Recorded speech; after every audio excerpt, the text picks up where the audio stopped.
সুপ্রিয় দর্শক সবাইকে স্বাগত জানাচ্ছি প্ল্যানেটারি হেলথ একাডেমিয়া সুরক্ষায় প্রতিদিন অনুষ্ঠানে আপনাদের সঙ্গে রয়েছি আমি ডাক্তার অমিতা হাসান। থ্যালাসেমিয়া এই নামটি কিন্তু শুনলেই আমাদের মনের ভিতরে যে প্রথম যে প্রশ্নটি আসে, আহা যদি আগে থেকে প্রতিরোধ করা যেত। যে শিশুটি প্রতিদিন প্রতিনিয়ত এক ব্যাগ রক্তের জন্য বিভিন্ন দাঁড়ে দাঁড়ে ঘুরে বেড়ায়, সে জানে না যে তার এই পরবর্তী রক্তটি কে দেবে, বিভিন্নভাবে সে সামাজিকভাবে হেয় প্রতিপন্ন হয়। এই যে এই সমস্যাটি বা এই অবদমনগুলো সেটিকে কিন্তু প্রতিরোধ করা যেত সহজেই যদি না আমরা বিয়ের আগে যারা বিয়ে করছেন তাদেরকে যদি ছোট্ট একটি পরীক্ষা আমরা করতে পারতাম। এবং এই থ্যালাসেমিয়া যখন যার হয়ে যাচ্ছে সেটিকে কিন্তু আর প্রতিরোধ করার উপায় নেই, তখন তার পরবর্তী চিকিৎসা প্রয়োজন। কিন্তু প্রতিরোধের এই জায়গাটিকে আমরা ভীষণভাবে গুরুত্ব দিচ্ছি। আমরা চাই এটি হোক একটি সামাজিক আন্দোলন এবং প্রত্যেকেই যারা বিবাহ পূর্ববর্তী যে পরীক্ষাটির মাধ্যমে সহজেই শনাক্ত করতে পারবেন যে তিনি থ্যালাসেমিয়ার কোনোভাবে ট্রেট অথবা মাইনরিটি আক্রান্ত কিনা, বা একই সঙ্গে তারা পারিবারিক যে বন্ধনগুলো রয়েছে সেখানে বিবাহের পূর্ববর্তী পরীক্ষাটি করা কতখানি গুরুত্বপূর্ণ সেটিকে আমরা একটি সামাজিক আন্দোলনে পরিণত করতে চাই। এবং তার উপলক্ষে আমাদের আজকের আয়োজন থ্যালাসেমিয়া প্রতিরোধে সামাজিক আন্দোলন এবং এর ভূমিকা ও গুরুত্ব। আমাদের এই আন্দোলনের সঙ্গে আজকে যুক্ত হচ্ছেন professor doctor Mohammad Mahbub Hossain, microbiology program, BRAC বিশ্ববিদ্যালয়। আপনাকে স্বাগত professor doctor Mahbub. Thank you very much. আসসালামু আলাইকুম। আমাদের সঙ্গে আর যুক্ত হচ্ছেন প্রফেসর ডাক্তার এম এ খান, রক্তরোগ বিশেষজ্ঞ ও বোন ম্যারো ট্রান্সপ্ল্যান্ট ফিজিশিয়ান, উপদেষ্টা বাংলাদেশ থ্যালাসেমিয়া সমিতি। অধ্যাপক ডাক্তার এম এ খান, আপনাকে স্বাগত আমাদের অনুষ্ঠানে। ধন্যবাদ, সুপ্রভাত। আমরা শুরুতেই প্রফেসর ডাক্তার এম এ খান আপনার কাছে আসতে চাই যে আসলে আমাদের দর্শকদের জন্য যদি একটু বলেন যে থ্যালাসেমিয়া আসলে রোগটি কি এবং এর পরবর্তী যে কনসিকুয়েন্স বা ধারাবাহিকতা সেটি কিভাবে একটি রোগীর জীবনকে বিপর্যস্ত করে তোলে এবং এর পেছনের কারণগুলো কি কি? ধন্যবাদ। থ্যালাসেমিয়া মূলত এক ধরনের জন্মগত রক্তরোগ, যেটাকে আমরা জেনেটিক ডিজিজ বলে থাকি। এখানে যে কোনো শরীরের বৈশিষ্ট্যের জন্য আমরা জানি জিন দায়ী, দুটো জিন, একটা বাবা থেকে আসে, একটা মা থেকে আসে। যদি এর দুটো জিনই সমস্যা থাকে তাহলে তার রোগী হিসাবে তার প্রকাশ ঘটবে ওই রোগটা। আর যদি একটা জিন সমস্যা থাকে এবং একটা ভালো থাকে তখন দেখা যাবে সে মাইনর অথবা যেটাকে আমরা ট্রেড বলে থাকি, তার আংশিক রোগের প্রকাশ ঘটবে। যেমন থ্যালাসেমিয়ার ক্ষেত্রে তখন দেখা যাচ্ছে তার রক্ত তৈরি প্রক্রিয়াটা 10 থেকে 50 ভাগ হ্রাস পাবে, কিন্তু সে দেখতে, চলাফেরায়, কর্মক্ষেত্রে সব জায়গায় সে স্বাভাবিকভাবেই থাকবে। কিন্তু যখনই সে রোগী হবে, অর্থাৎ দুটো জিনিস সমস্যা, তখন তার হিমোগ্লোবিনের পরিমাণ অনেক কমে যাবে এবং এই প্রকাশটা ঘটবে জন্মের 1 বছর পর থেকেই। তখন রক্তশূন্যতায় ভুগবে এবং তাকে প্রতিনিয়ত রক্ত দিতে হবে। আমাদের মূলত এই জেনেটিক ডিজিজ, যেহেতু এটা জেনেটিক কিছু পরীক্ষা ছাড়া আগে থেকে বলা যায় না, অথবা ফ্যামিলি স্ক্রিনিং করলে হয়তো আমরা আগে থেকে বাইর করতে পারি। জি, এটি তো একটু বললেন যে আসলে এই যে থ্যালাসেমিয়া যে জেনেটিক ব্যাপারটি বললেন, এর ফলে রক্তের কোন উপাদানের আসলে পরিবর্তনটি হয়, এটা যে হিমোগ্লোবিনটি কমে যায় সেটি আমরা জানি যে রক্তের মধ্যে হিমোগ্লোবিন নামক একটা জিনিস থাকে, যেটার জন্য রক্ত লালও দেখায়। ওর মধ্যে গ্লোবিন, যে হেম এবং গ্লোবিন, এই গ্লোবিন একটা প্রোটিন। এই প্রোটিনটা আসলে দুটো চেইন থাকে। এটা রেসপন্সিবল হলো দুটো জিন, তার আলফা এবং বিটা। এর মধ্যে যে কোনো একটা ডিফেক্ট থাকতে পারে। ওইটা যদি হ্রাস পায় অথবা কমে যায়, তখন কোষের মধ্যে, রক্তকণিকার মধ্যে হিমোগ্লোবিনের মাত্রা অনেক কমে যায়। এটাই মূলত রক্ত কম হওয়ার কারণ। জি, আমরা আসবো আপনার কাছে। তার আগে আমি প্রফেসর ডক্টর মোহাম্মদ মাহবুব হোসেন আপনার কাছে আসতে চাই যে আপনি একটি সামাজিক আন্দোলনের সাথে যুক্ত, সেটি যেভাবেই হোক না কেন, ব্যক্তিগতভাবে হোক, সমষ্টিগতভাবে হোক, হঠাৎ এই থ্যালাসেমিয়াকে কেন বেছে নিলেন যে এটি সামাজিক আন্দোলনের পথ হিসেবে? এবং আমি জানতে চাই যে থ্যালাসেমিয়া আক্রান্ত একটি পরিবার আসলে কি ধরনের সামাজিক চ্যালেঞ্জের মুখোমুখি হয়? ধন্যবাদ। অ্যাকচুয়ালি আমি যখন জাপানে পিএইচডি করতাম তখন আমার কাছে একটা ইয়াং ছেলে আর কি, ম্যারিড, একটা খুবই প্যাথেটিক একটা চিঠি লেখে। তার বাচ্চার থ্যালাসেমিয়া, তার পুরো পরিবারটা এটা নিয়ে চিন্তিত, থ্যালাসেমিয়া মেজর আর কি। জি কিন্তু মানে আমি কোনো হেল্প করতে পারছিলাম না আর কি, কারণ এইটা একটা মানে একবার হয়ে গেলে এটা আর ভালো হয় না ডিজিজটা।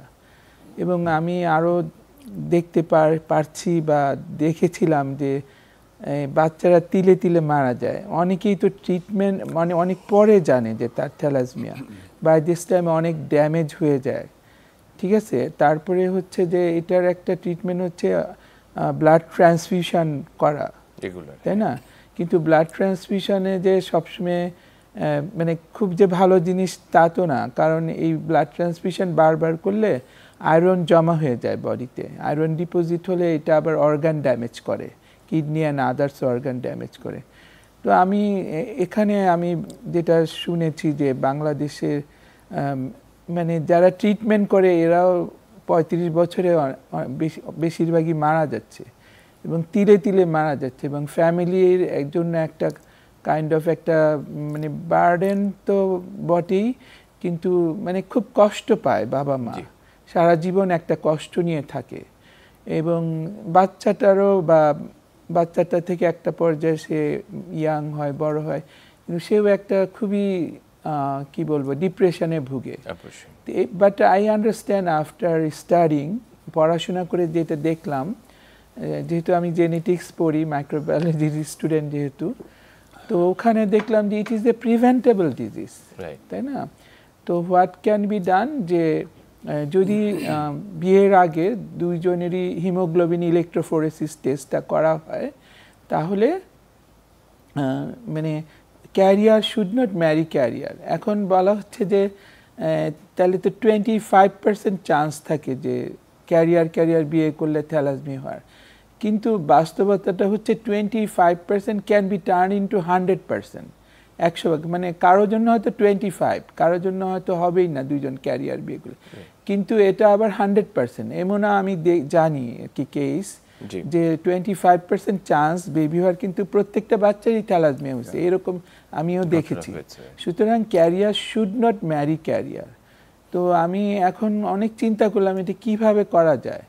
তারপরে আমি একটা সেমিনারে, ওই যে আইদেশি নামে একটা অর্গানাইজেশন আছে, ওদের একটা সেমিনারে জানতে পারলাম যে সাইপ্রাসে থ্যালাসমিয়ার রেট ছিল one of the highest in the world, maybe highest in the world, কিন্তু এটা এখন লোয়েস্ট ইন দি ওয়ার্ল্ড আমি যতটুকু জানি আর কি। কারণ গভর্নমেন্ট একটা রুল করেছে, স্ক্রিনিং ছাড়া, হিমোগ্লোবিন ইলেকট্রোফোরেসিস টেস্ট ছাড়া, রেজাল্ট ছাড়া কেউ বিয়ে করতে পারবে না, এবং যারা চার্চে যারা বিয়ে পড়ায় তাদেরকে এটা মানে আইন করে দিয়েছে, যার ফলে এখন লোয়েস্ট ইন দি ওয়ার্ল্ড হয়ে গেছে সাইপ্রাসে।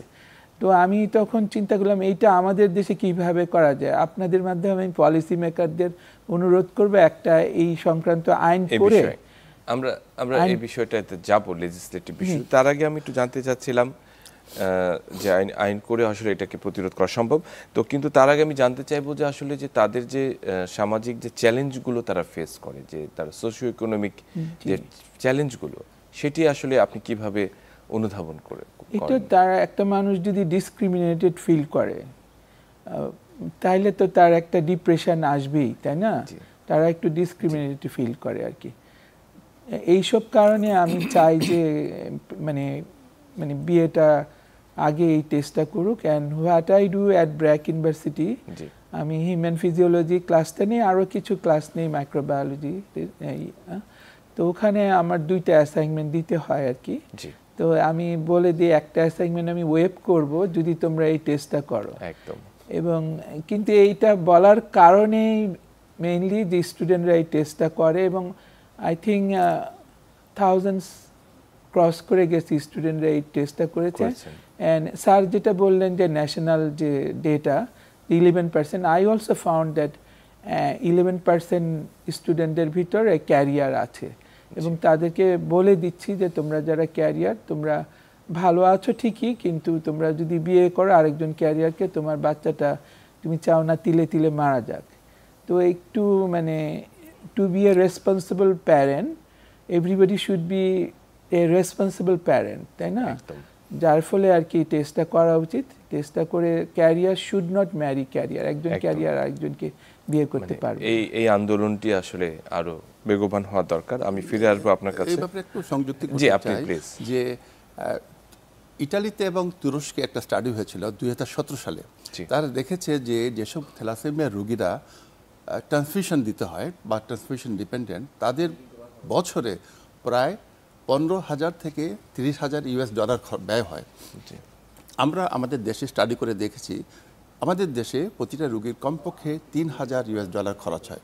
তাহলে সাধারণ মানুষের জন্য এই যে এক্সট্রা খরচ, এটা তাদের পক্ষে অসম্ভব। তো তাই আমি মনে করি এটা সরকারকে এবং সরকারি হাসপাতালগুলোকে এগিয়ে আসতে হবে এইসব রোগীদেরকে, এবং প্রয়োজনে সরকারিভাবে একটা থ্যালাসেমিয়া হাসপাতাল ওয়ান স্টেপ একটা হাসপাতাল করা দরকার, যেখানে সব ধরনের চিকিৎসা এবং রোগ নির্ণয় সবই হবে। সব ধরনের চিকিৎসা। আমি আসলে এটি খুবই চমৎকার সংযোজন করেছেন আপনি। একই সঙ্গে আমি যেটা আপনাকে জানতে চাচ্ছিলাম যে এপিডেমিওলজিক্যাল ব্যাকগ্রাউন্ডটি যদি আমরা চিন্তা করি, স্যার একটু আগে বলেছেন যে 11% ক্যারিয়ার, বা বাংলাদেশের বর্তমানে থ্যালাসেমিয়ার পরিস্থিতিটি কি? আচ্ছা, বাংলাদেশের প্রথম যেটা আমরা অনেক আগে থেকে দেখে আসছি, 2008-এ একটা WHO একটা স্টাডি হয়েছিল। এখানে বলা হয়েছিল 7% ক্যারিয়ার, এর মধ্যে 4% থ্যালাসেমিয়া ই ট্রেট বা ই মাইনর এবং 3% থ্যালাসেমিয়া বিটা ক্যারিয়ার। কিন্তু বর্তমানে আমরা অনুমান করতেছি এটা বেড়ে গেছে। আমি নিজে একটা পাইলট স্টাডি করেছি স্টুডেন্টদেরকে নিয়ে, এখানে দেখা গেছে ক্যারিয়ার 10% শনাক্ত হয়েছে। এর পরে ন্যাশন ওয়াইড সরকারিভাবে একটা স্টাডি হয়েছে থ্যালাসেমিয়া সার্ভের জন্য, এবং এখানে আসছে যে 11% থ্যালাসেমিয়া ক্যারিয়ার, এবং এর মধ্যে ইটা বেশি আমাদের দেশে, বিটাটা কম। এবং আমরা যদি ওয়ার্ল্ডে চিন্তা করি, এই যে সাউথ ইস্ট এশিয়ার কান্ট্রিগুলোতে বিটা থ্যালাসেমিয়াটাই প্রবক বেশি, আমাদের দেশেও তাই। জি, এটি আসলে আমাদের এখন বর্তমানে। আমি স্যার আপনার কাছে যদি আসি একটু, যে যারা থ্যালাসেমিয়া আক্রান্ত হয় তাদের মধ্যে এক ধরনের অনিশ্চয়তা কাজ করে, যে আপনি বলেছেন যে ট্রান্সফিউশনের একটি বিষয় একেবারেই এর সাথে অঙ্গাঙ্গিভাবে জড়িত। প্রতি মাসে তাকে ব্লাড ট্রান্সফিউশন কারোর জন্য কম বেশি, এই যে প্রতি মাসে সে রক্তটি পাবে কিনা, তার গ্রুপের রক্তটি পাবে কিনা, সেটা যদি রেয়ার ব্লাড গ্রুপ হয় তাহলে তো আরো মুশকিল। তো এই যে তাদের একটা পরিবারের মধ্যে যে একটা অনিশ্চয়তা তৈরি হয়, এতে তার সামাজিক বৃদ্ধি, তার এডুকেশনাল যে গ্রোন আপ, এই সবগুলো জিনিসকে আসলে কিভাবে প্রভাবিত করে, এবং তাদেরকে আসলে সমাজের মূল ধারায় নিয়ে আসার ব্যাপারটিকে কতখানি আপনি উপলব্ধি করেছেন? না, এটা সমাজের মূল ধারায় নিয়ে আসতে হলে তো মিউচুয়াল রেসপেক্ট একটা বিরাট প্রবলেম আমাদের দেশে। আমাদের দেশে যে মানে একটা মানুষ দোষী না, যেমন আমি একটু রিলেভেন্ট কথা বলি, যে যেমন আমাদের দেশে রাস্তাঘাটে যখন মেন্টালি রিটার্ডেড পিপল ঘুরে, যাদের আমরা বাংলায় পাগল বলি, তো এদের তো দোষ না, তাই না? কিন্তু রাস্তায় এদেরকে মানুষ ঢিল মারে, নানানভাবে কথা বলে, ব্যাড কমেন্ট করে, এই জিনিসগুলো কিন্তু তাদের দোষ না, তারপরেও তারা পাচ্ছে। কারণ আমরা এডুকেশন সিস্টেম এত ডিফেক্টিভ বাংলাদেশের, আমরা মিউচুয়াল রেসপেক্ট শিখাই নেই মানুষকে। একটা ইনোসেন্ট মানুষকে যে মানে সম্মান করা উচিত সেটা আমরা জানি না, যেই দোষটা তার নাই। সেইখানে থ্যালাসেমিয়া যে পেশেন্টটা, তার তো কোনো দোষ নাই, তাই না? কিন্তু তারপরেও তারা সোশ্যালি ডিসক্রিমিনেটেড হবে, এবং তারা বুঝতে পারতেছে যারা মানে একটা তো পেইনফুল একটা লাইফ তাদের আছেই ফিজিক্যালি, এবং মেন্টালিও তারা খুব ডিস্ট্রেস থাকে, এবং এই যে ডিপ্রেশন থেকে অনেক ধরনের অসুখ হয়, তো স্যার ভালো বলতে পারবেন। তো এবং যেটা আমি যতটুকু জানি যে 35 বছরের বেশি ট্রিটমেন্ট করলেও অনেকেই মারা যায় 35 বছরের ভিতরে। কিন্তু এই যে তিলে তিলে মারা যাওয়াটা, যেটা ভালো হচ্ছে না ডিজিজটা, এইটা আমাদের একটা মনের ভিতরে একটা সবসময় একটা বেদনার কারণ, এবং একটা সময় সে জানে যে স্যার যেটা বললেন এটা তো আরো ভয়ঙ্কর আমার কাছে মনে হচ্ছে, যে এত টাকা খরচ হয়, এটা তো গরিব মানুষ পারবে না। ধনীরা পারতে পারে, কিন্তু গরিব মানুষ তো এগুলি অ্যাফোর্ড করতে পারবে না। এবং একটা চিকিৎসার অভাবে মারা যাওয়াটা যে কত পেইনফুল টু দি প্যারেন্টস, এটা প্যারেন্টসরাই বলতে পারবে, যার বাচ্চা সেই প্যারেন্টস বলতে পারবে, অন্য কারো পক্ষে ফিল করা ভেরি ডিফিকাল্ট। জি জি, খুবই সুন্দর করে বলেছেন। আমি ডক্টর রেমেক খান আপনার কাছে যেটা আসতে চাই, আসলে একটি বাচ্চা জন্মের পর অনেক বাবা মার অনেক আশা আকাঙ্ক্ষার প্রতিফলন তারা, কিন্তু কখন তারা জানতে পারে যে তার বাচ্চাটি আসলে থ্যালাসেমিয়া আক্রান্ত, এবং এর লক্ষণগুলো মূলত কি কি, যে আর্লি ডায়াগনোসিস করা যায়, বা কি কি ধরনের সমস্যাতে তারা ভোগে মূলত? হ্যাঁ, আমাদের কাছে সাধারণত অনেক পরিবার এভাবে নিয়ে আসে বাবা মা, যে তার 6 মাস বা 1 বছর বয়স থেকে রক্তশূন্যতা। যখন আমরা এই রক্তশূন্যতার কারণগুলো যাচাই করতে যাই, তখনই দেখি যে তার যে কমন যে কারণগুলো, আয়রন ডেফিসিয়েন্সি, অ্যানিমিয়া নাই, কিন্তু তার রক্তের একটা যদি পরীক্ষা করি, স্বাভাবিক সিবিসি পরীক্ষা করি, এখানে আমরা ধারণা করতে পারি যে তার থ্যালাসেমিয়া রোগে সে আক্রান্ত কিনা। তখন হয়তো আমরা আরও স্পেসিফিকভাবে হেমোগ্লোবিন ইলেকট্রোফোরেসিস করে কনফার্ম করি। কিন্তু বাবা মা কিন্তু বাহক, দুজনই বাহক, এবং এটা প্রমাণ করার জন্য তাদেরও পরীক্ষা করি। তারা তো বলে আমাদের তো নাই, নাই।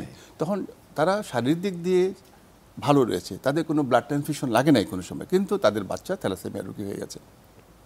তখন পরীক্ষা করার পরে প্রমাণিত হয় যে তারাও বাহক, এবং এই 1 বছর প্রথম রক্তশূন্যতা নিয়ে আসে। এবং আবার কিছু নেগলেক্টেড বাচ্চা যারা থ্যালাসেমিয়া সম্বন্ধে জানে না, রক্ত মাঝে মাঝে দিচ্ছে, এরা আবার হয় কি 6-7 বছর বয়সে আসে, যাদের আমরা বলি যে মঙ্গোলিয়ান ফ্যাসিস, তাদের চোয়ালগুলো বড় হয়ে যায়, দাঁতগুলো বাইর হয়ে যায়, অনেকের মাথাগুলো একটু বড় থাকে, কিংবা পেটটা বড় হয়ে যাচ্ছে, স্পৃহাটা বড় হয়ে যাচ্ছে। এই যে শারীরিক এটা পরিবর্তন হয়, আর সবচেয়ে বড় আর কিছু পরিবর্তন হচ্ছে স্টান্টেড গ্রোথ, তাদের স্বাভাবিক বয়বৃদ্ধি হচ্ছে না, বয়বৃদ্ধিটা হচ্ছে না, তার মানে সে তুলনামূলকভাবে খাটো হচ্ছে। এই পরিবর্তনটা নিয়ে আসে কারণ শরীরের মধ্যে প্রচুর পরিমাণে আয়রন জমা হয় বিভিন্ন অর্গানে, এর ফলশ্রুতিতে তার অর্গান এবং কিছু এন্ডোক্রাইন অর্গানগুলো ড্যামেজ হয়। এইভাবে আমাদের কাছে এই রোগীগুলো সাধারণত আসে। জি, খুবই সুন্দর বলেছেন। আমি প্রফেসর ডক্টর মাহবুব হোসেন আপনার কাছে আসতে চাই। এই যে ছাত্রদের মাঝে এই সচেতনতা তৈরির যে কাজটি আপনি করছেন, এবং তাদেরকে যে একটি খুব চমৎকার একটি প্রস্তাব আপনারা দিয়ে থাকেন যে ঠিক আছে 2টি অ্যাসাইনমেন্ট আমরা একটা ওয়েব করে দেব, তুমি যদি তোমার হিমোগ্লোবিন ইলেকট্রোফোরেসিসটা করাও। এই চিন্তাটি আসলে কিভাবে আপনার মাথায় আসলো, এবং এর ফলে আউটকামটি কেমন হচ্ছে, বা তারা আসলে কতখানি অংশগ্রহণ করছে এই সামাজিক যেহেতু অ্যাসাইনমেন্ট লেখাটা মানে অনেকেই এটা সত্যি যে অ্যাসাইনমেন্ট লেখাটা একটা ঝামেলা, অনেকে হয়তো সেটার জন্যই করে, কিন্তু আবার অনেকে সত্যি সত্যি জানতে চায় ওয়েদার কিন্তু আমি যেটা ভয় পাই, তারা যারা ক্যারিয়ার নিজেদেরকে জানে, বিয়ের সময় তারা মানে যাকে বা যেই ফ্যামিলির মানুষকে বিয়ে করবে তারা বলবে কিনা যে ওয়েদার যাকে আমি বিয়ে করতে যাচ্ছি তার সেই ক্যারিয়ার কিনা, এই টেস্টটার কথা বলবে বলে আমার বেশিরভাগ ক্ষেত্রেই আমি মনে করি যে এই প্রশ্নটা তারা করবে না। কারণ প্রশ্ন করতে গেলে তো তার নিজের কথাটা বলতে হয়, যে একজন থ্যালাসেমিয়া ক্যারিয়ার হওয়া কিন্তু তার দোষের না, কিন্তু যখন বিয়ে শাদীর ব্যাপারে অনেক কিছু কিন্তু দোষ বার করে মানুষ, দোষ বার করাটাই মানে একটা বড় কাজ বিয়ে করতে গেলে, তখন ওই যেই ফ্যামিলিকে বিয়ে করতে হবে না এর তো থ্যালাসেমিয়া ক্যারিয়ার সাথে বিয়েই দিব না, সেই ভয় তো সে নাও বলতে পারে যে আমি ক্যারিয়ার, এটা আমি ভয় পাই, এবং আমার মনে হয় আমার ভয়টা অমূলক না আর কি। ঠিক আছে, সেই জন্য আমি চাই আপনাদের মাধ্যমে সরকার একটা আইন করুক সাইপ্রাসের মতো, যে বিয়ের আগে এই টেস্টের রেজাল্টটা দেখিয়ে তারপরে করতে হবে বিয়ে, তাইলে সবচাইতে ইফেক্টিভ হয় সেটাই। কিন্তু এই যে আমাদের এই যে অ্যাওয়ারনেস বিল্ড আপ হবে টেস্ট করে, এর ভিতরে কত, আমার ধারণা খুব কম পার্সেন্ট মানুষই ক্যারিয়ার চেক করে বিয়ে করবে। এটা সংযুক্ত করতে চাই। জি জি, সংক্ষিপ্তভাবে হ্যাঁ বলুন স্যার। যে এটা একটা সামাজিক সমস্যা রয়েছে, যে অনেক মেয়ের বাবা এসে বলেন আমার মেয়ে তো থ্যালাসেমিয়া ক্যারিয়ার, কিন্তু এটা তো আমি জানাইতে পারি না, কারণ মেয়ের বিবাহ সম্পর্ক সমস্যা দেখা দিবে। এছাড়া অনেক মানুষ মনে করে থ্যালাসেমিয়া যে পাত্রপক্ষে মনে করবে এটা মনে ক্যান্সার জাতীয় কোনো সমস্যা, এটা আরো বড় একটা বাধা হয়ে যাচ্ছে। তো আমি যেটা সাজেশন, আমরা অনেক চিন্তাভাবনা করলাম, করে দেখি যে যদি ছেলেরা অগ্রণী ভূমিকা নেয়, যে ছেলেরা যদি তাদের নিজের পরীক্ষাটা করে প্রথমে এবং দেখে যে সে থ্যালাসেমিয়ার বাহক না, তখন আর মেয়ের পরীক্ষা করার দরকার করার নেই। প্রয়োজন মেয়ে যদি বাহক হয়েও থাকে তাহলে ফ্যামিলি এফেক্টেড হচ্ছে না। এটাই একটি ভালো সমাধান। এটা আমরা বলে থাকি এটা করার জন্য। জি, অসংখ্য ধন্যবাদ প্রফেসর ডাক্তার খান। আমরা ফিরে আসব, নিশ্চয়ই আরও আলোচনা রয়েছে, তবে তার আগে একটা ছোট্ট বিরতি নেই। সুপ্রিয় দর্শক, আজকে কথা বলছিলাম থ্যালাসেমিয়া প্রতিরোধে সামাজিক আন্দোলনের ভূমিকা নিয়ে। সঙ্গেই থাকুন, ফিরে আসছি একটু পর।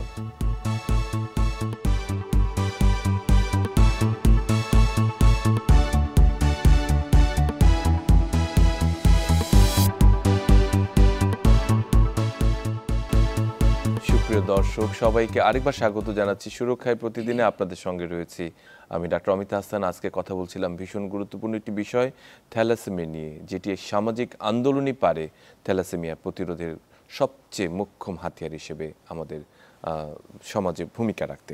আমাদের সঙ্গে যুক্ত রয়েছেন প্রফেসর ডাক্তার মোহাম্মদ মাহবুব হোসেন এবং অধ্যাপক ডাক্তার এম এ খান। আমি প্রফেসর ডাক্তার খান আপনার কাছে যদি একটু চলে আসি, যে থ্যালাসেমিয়া যখন শনাক্ত হয় একটি বাচ্চার, যে কোনোভাবে আপনাদের কাছে যেয়ে থাকলে প্রথমত এটা রক্ত কোথায় যেতে হবে সেটি জানা খুব প্রয়োজন। একজন রক্তরোগ বিশেষজ্ঞই একমাত্র ওনার জন্য অ্যাপ্রোপ্রিয়েট ডাক্তার প্রাইমারি স্ক্রিনিং এর পর। কিভাবে আসলে এটি নির্ণীত হয়, আমরা যদি টেস্টের কথা বলি, এবং এর প্রাথমিক যে চিকিৎসাগুলো রয়েছে বা ধারাবাহিক চিকিৎসাগুলোর পর্যায়গুলো একটু জানতে চাই। যখন যে কোনো একটা থ্যালাসেমিয়া রোগী শনাক্ত করার জন্য আমরা সিম্পল একটা কমপ্লিট ব্লাড কাউন্ট বলি, সিবিসি, এর মাধ্যমে কিছুটা অনুমান করতে পারি যে ব্লাডের মধ্যে কিছু এমসিভি কম থাকে, আরবিসি তাদের বেশি থাকে। তারপরে আমরা পরবর্তীতে যেটা করি, হেমোগ্লোবিন ইলেকট্রোফোরেসিস টেস্টটা খুবই অ্যাভেলেবল একটা পরীক্ষা, সব ল্যাবেই হয়ে থাকে এবং তেমন ব্যয়বহুল না, সবার জন্য এটা দিয়ে কনফার্ম করা যায়। হ্যাঁ, তারপরে তখন হয়তো আমরা শনাক্ত হওয়ার পরে ফ্যামিলির স্ক্রিনিংও করি, তার বাবা মা আছে কি না, ভাই বোনদের কতজন রয়েছে, এইগুলা করার পরে তখন আমরা চিকিৎসায় যাই।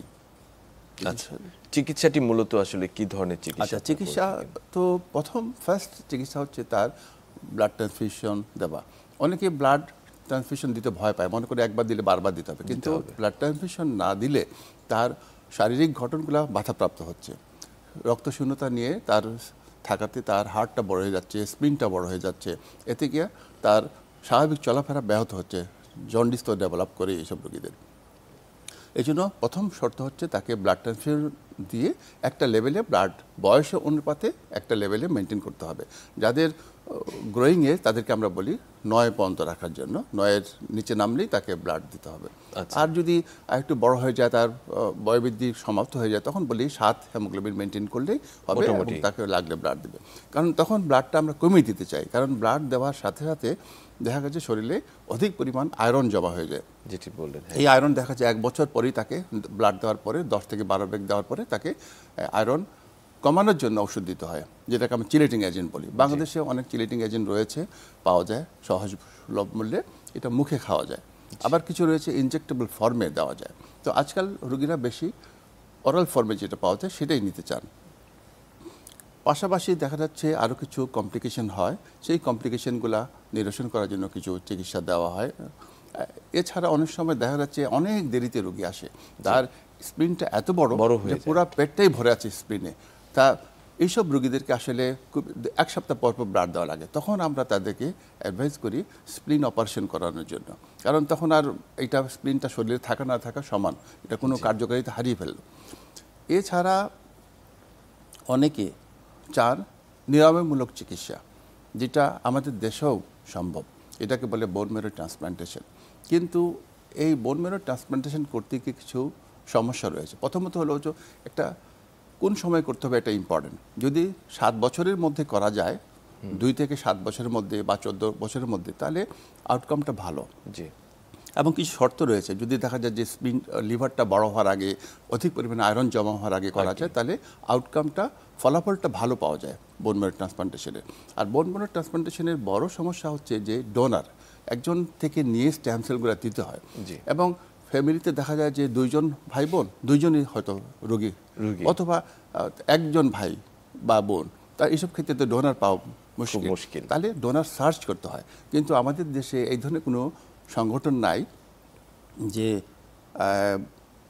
ডোনার ব্যাংক ব্যাংক ব্যাংক যেটা নাই, বলছি যেটা আমি আমরা, চেষ্টা করেও পারি নাই, কারণ এই চিলের টাইপিংটা অনেক ব্যয়বহুল। এই পরীক্ষাতে এক একজনের 15 থেকে 20,000 খরচ হয়, তাহলে এই টাকাটা কোথায় থেকে আসবে? এইটা বড় সমস্যা আর কি। জি। টাকা থাকলেও তাই সবসময় ট্রান্সপ্লান্ট সম্ভব না, যদিও এটা একটা কিউরেবল। জি। এই জন্য আমাদেরকে প্রিভেনশনের দিকেই যেতে হবে, যেটি আসলে প্রতিরোধী আসলে এবং যেটি সম্ভব। সব দেশেই প্রিভেনশনের দিকেই মনোযোগ দিচ্ছে। এটার উপরে আসলে জোর দেওয়া হয়েছে। আমি আসবো আপনার কাছে, তার আগে ডক্টর মোহাম্মদ মাহবুব হোসেন আপনার কাছে আসতে চাই যে স্যার যেটি বললেন যে এদের নিয়মিত রক্ত দিতে হয় বা ব্লাড ডোনেশন করতে হয়, এবং এই ব্লাড ডোনেশনের ক্ষেত্রে আমরা দেখেছি যে যারা রক্ত ডোনেট করে তাদের মধ্যে বেশিরভাগ সিংহভাগই হচ্ছে স্টুডেন্ট, যারা বিভিন্ন সেটের স্টুডেন্ট। সেক্ষেত্রে এই সামাজিক আন্দোলনটি কি তাদের মাঝে ছড়িয়ে দেওয়ার বিষয় এবং ব্লাড ডোনেশনের জন্য উদ্বুদ্ধ করার ক্ষেত্রে আপনার চিন্তা ভাবনাটি রয়েছে কিনা? মানে আই এম ভেরি হ্যাপি যে আমাদের স্টুডেন্টরা, মানে শুধু ব্র্যাক ইউনিভার্সিটি না, অন্য অন্য ইউনিভার্সিটিতেও থ্যালাসমিয়া সমিতি হাসপাতাল যখন যায় তারা অনেক মানে ব্লাড, ভালো অ্যামাউন্ট ব্লাড নিয়ে আসতে পারে, এটা আর কি। তো আমি আপনাদের মাধ্যমে আবারও শুধু আমার ব্র্যাক ইউনিভার্সিটি না, অন্য সব স্টুডেন্টদের অনুরোধ করব, আপনারা ব্লাড দিলে তো ক্ষতি নাই, এবং ব্লাড যারা ডোনেট করে, যাদের এবিলিটি আছে ডোনেট করতে পারে, তাদের কিছু কিছু ডিজিজও, হার্ট অ্যাটাক থেকে শুরু করে কিছু ক্যান্সার, এগুলি থেকে প্রিভেন্টেড হয়। ব্লাড দেওয়াটা শরীরের জন্য ভালো, সবার ক্ষেত্রে না হলো এইটা আমি বলতে চাই। তো তোমরা সবাই ব্লাড দিবে, স্টুডেন্টদের বলছি, যাতে অন্য থ্যালাসমিয়া পেশেন্টগুলো কিছুটা অনেকটা সুস্থ থাকতে পারে আর কি। তাদের যে স্যার যে কথাগুলো বললেন, স্প্লিন বড় হয়ে যায় বা অন্য অন্য সমস্যা হয়, এগুলো যাতে না হয় আর কি, ব্লাডটা দিলে। এটি আসলে আমার মনে হয় যে এইটিও একটি সামাজিক আন্দোলন হিসেবে আসলে আসতে পারে থ্যালাসেমিয়া চিকিৎসার ক্ষেত্রে, প্রতিরোধের ক্ষেত্রে তো বটেই। প্রফেসর ডক্টর এম এ খান, আমি আপনার কাছে আসতে চাই যে বাংলাদেশি সরকারি পর্যায়ে বোন ম্যারো ট্রান্সপ্লান্টের আপনি একজন পথিকৃৎ, 2014 সালে ঢাকা মেডিকেল কলেজে শুরু করেছেন। সেই জায়গাটিতে আসলে সেটি খরচের বিষয়টি যদি আমরা আসি, সেটি আসলে একটু আমি বলবো যে সাধারণ মানুষের নাগালের বাইরে, যেটি সরকারি বা বেসরকারি পর্যায়ে তো বটেই। তো সেটিকে আসলে কিভাবে একটু ডিসেন্ট্রালাইজ করা যায়, মানুষের সীমা আওতার মধ্যে নিয়ে আসা যায়, এই বিষয়ে কি আসলে কাজ করছেন কিনা? হ্যাঁ, এটাতে বর্তমানে বাংলাদেশে 5টি প্রাইভেট লেভেলে বোন ম্যারো ট্রান্সপ্লান্ট শুরু হয়েছে। আর সরকারিভাবে ঢাকা মেডিকেল কলেজে যেটা শুরু হয়েছিল তা কিছুটা কারিগরিক কারণে এখন একটু স্তীমিত হয়ে আছে। তো আমার মনে হয় সরকারের উচিত যে বোন ম্যারো ট্রান্সপ্লান্ট রয়েছে সরকারিভাবে, সেটাকে আরও বেগবান করা। আর সেকেন্ডলি, খরচের ব্যাপারটা হলো, সরকারিভাবে যদি আমরা করতে চাই একটা ট্রান্সপ্লান্ট, 8 থেকে 10 লক্ষ টাকা লাগবে একেবারে, এটা লাগবেই, কিনা ওষুধপত্র এবং অন্যান্য পরীক্ষা নিরীক্ষাতে ব্যয় হয়। আর বেসরকারিভাবে কমপক্ষে 20 থেকে 25 লক্ষ টাকা তার ব্যয় হবে। অর্থাৎ বিপুল পরিমাণ অর্থ আসলে আমাদের জনগোষ্ঠীর জন্য সম্ভব নয়। তাই আমাদেরকে, আমি বারবার বলি, প্রতিরোধেই আমাদেরকে যেতে হবে। সবচেয়ে গুরুত্বপূর্ণ। ডক্টর মাহবুব হোসেন, আমি যদি আসতে চাই যে প্রতিরোধের কথা বলেছেন আপনি, একটি জাতীয় পলিসির কথা বলেছেন যে ন্যাশনাল একটি যদি লেজিসলেশন থাকে, একটা বাধ্যতামূলক কিছু থাকে, তাহলে এটিকে প্রতিরোধ আরো অনেক বেশি সহজ হয়। সেটিকে কিভাবে আসলে ইমপ্লিমেন্ট করতে চান? হ্যাঁ, ন্যাশনাল পলিসি এবং রুল থাকলে এটা মানে ইফেক্টিভ হবে। এবং সেটা যেহেতু মানে বিয়ের সময় মানে মেয়েদের দোষটাই বোধহয় বেশি দেখে মানুষ, খুঁতটা বেশি দেখে, ছেলেদের জন্য অন্তত বাধ্যতামূলক করা উচিত। Every man who wants to get married must do haemoglobin electrophoresis. মেয়েদের জন্য বাধ্যতামূলক না করা গেলেও ছেলেদের জন্য বাধ্যতামূলক করা উচিত, তাহলে আদারওয়াইজ দে ক্যানট ম্যারি। মানে এটা না করে তারা বিয়ে করতে পারে, তাহলে এটা ইফেক্টিভ হবে আর কি। তাহলে স্ক্রিনিং আওতায় আসবে। হ্যাঁ, খুবই খুবই গুরুত্বপূর্ণ। আমরা এনআইডির মতো যদি বোন ম্যারো ট্রান্সপ্লান্ট রেজাল্ট যুক্ত করতে চাই যে আসলে আমরা যদি সাইপ্রাস মডেলটাকে আমরা ফলো করি, সাইপ্রাসে কি হয়েছিল, প্রথমে তারা হাই রিস্ক গ্রুপকে স্ক্রিনিং করেছিল, একেবারে 2 বছর পরে তারা প্রিনিটাল ডায়াগনোসিস করলো, অর্থাৎ প্রেগনেন্ট মাদের দেখে করা শুরু করলো। এরপরে তারা অ্যাওয়ারনেস ডেভেলপ করলো। এতে করে দেখা গেলো 5 বছর পরে তাদের কোনো পরিবারে থ্যালাসেমিয়া রোগী জন্ম নেয় নাই, এবং যেসব রোগীগুলো আক্রান্ত হয়েছে তাদেরকে ভালো চিকিৎসা দিয়ে তাদেরকে একটু কর্মক্ষ করে রাখলো, কর্মক্ষম এটাই আমাদের হওয়া উচিত। না, সেটি আসলে যথার্থ বলেছেন। আমি যদি একটু আপনার কাছে আর একটু জানতে চাই, বাংলাদেশ থ্যালাসেমিয়া সমিতির একজন উপদেষ্টা হিসেবে, যে আসলে তারা কি ধরনের কার্যক্রম করছেন এই থ্যালাসেমিয়া রোগীদের জন্য, তাদের সামাজিক আন্দোলনটি কিরকম? হ্যাঁ, থ্যালাসেমিয়া সমিতি হাসপাতাল আসলে সামাজিকভাবে থ্যালাসেমিয়া রোগীদের ধারাই এই সমিতি। এখানে তারাই তাদের সুযোগ সুবিধা, তাদের ইচ্ছাটাই প্রায়োরিটি থাকে, যে কারণে এখানে প্রথমত তারা বিভিন্ন জায়গা থেকে ব্লাড সংগ্রহ করেন এবং রোগীদেরকে বিনামূল্যে ব্লাডটা সংগ্রহ করেন। শুধু টেস্টের ফিসটা খুবই নামমাত্র খরচ যেটা হয় এটাই নেওয়া হয়। দ্বিতীয়ত তারা ওইখানে চেক আপ করার ব্যবস্থা রয়েছে, ডক্টর রয়েছে, এবং আমি নিজেও সপ্তাহে একদিন বা 2 সপ্তাহ পর পর বিনামূল্যে রুগী দেখি এখানে। তৃতীয়ত হচ্ছে এখানে তারা যেসব আয়রন চিলেটিং এজেন্ট রয়েছে সেই ওষুধগুলো তারা কোম্পানি থেকে এনে তারা কোম্পানি রেটেই কোনো লাভ না করে ওষুধগুলো তারা রুগীদেরকে দিয়ে থাকেন। দ্বিতীয়ত হচ্ছে যে পরীক্ষাগুলো, ল্যাব টেস্ট চিন্তা করবেন না, যে টেস্ট সরকারিভাবে বলা হচ্ছে 400 টাকা, সেই টেস্টটা সিবিসি তারা 200 টাকায় করেন। তাহলে বুঝতেই পাচ্ছেন যে কত সাশ্রয়ী মূল্যে তারা সেবাটা দিয়ে যাচ্ছেন। এই জন্য আমি তাদেরকে স্যালুট করি, তাদের এই কর্মকাণ্ড, এবং আমরা সবাই মিলে তাকে সহযোগিতা করা উচিত।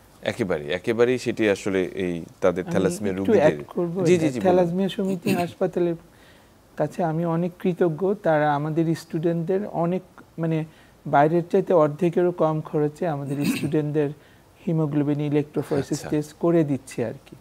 আচ্ছা, সেটি আমি অনেক ধন্যবাদ। এবং তাদের আরেকটা বড় কাজ হচ্ছে সারা বছর তারা অ্যাওয়ারনেস প্রোগ্রাম করে থাকেন।